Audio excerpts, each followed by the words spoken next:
Good morning.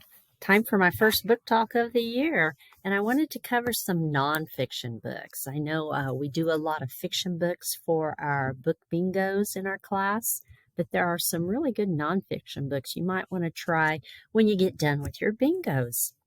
And I thought I'd focus on a theme this time about kids, children.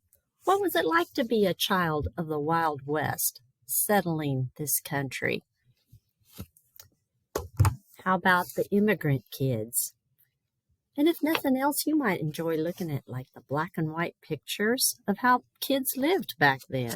What was it like to go to school? This one I like to read, Children of the Great Depression by Russell Friedman. First of all, Russell Friedman is an excellent nonfiction author. He's done a ton of books.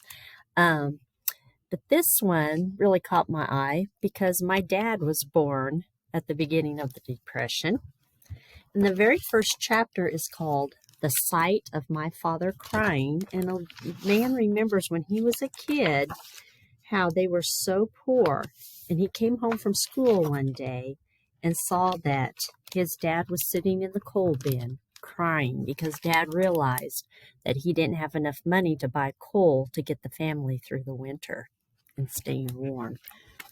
So as much as we like fiction books, and sometimes we read about stories that are made up of people having hard times.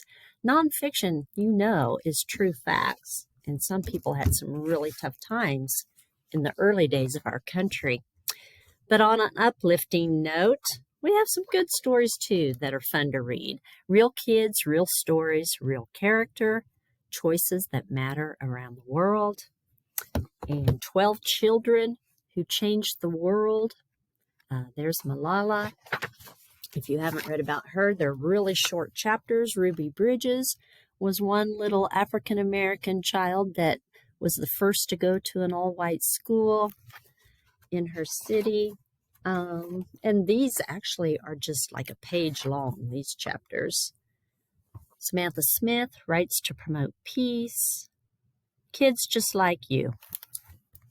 So enjoy some of these nonfiction books. I think I'm going to have these displayed over by the computers, the table over by where we have our classroom. So